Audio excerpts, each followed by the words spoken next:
You know, I have to say, the impact of residential schools and Colonial Project on queerness is huge. I did a lot of research about first contact when Twospiritedness was there and very prevalent. The first conquistadors and the first explorers were like, oh my God.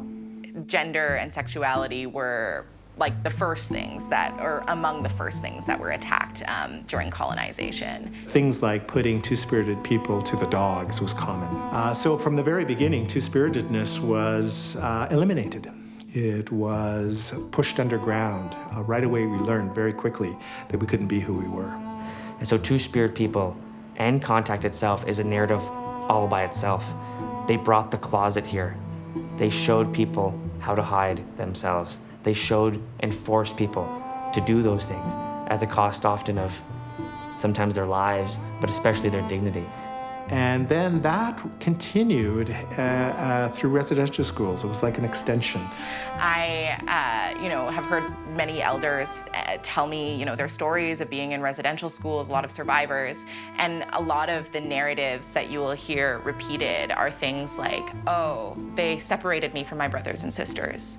They cut my hair. They forced me to wear these things. And part of that is part of the trauma, and it's so jarring because that is, the colonizer imposing gender expectations, gender norms on people, gender binaries. And the reason why that was so traumatic is because that was not the norm prior to those moments and to those really violent, forcible impositions. It's not an accident that so many of ours are disconnected. It's part of the legacy of colonization.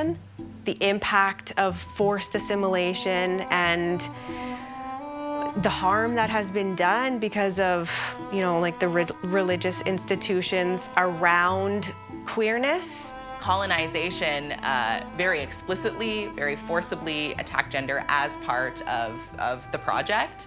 And I think that it's why conversations about queerness are inextricable from conversations about indigeneity and colonization in this place. To this day, it's still playing out. There are many individuals who are homophobic. And that is a direct result of the Colonial Project and residential schools.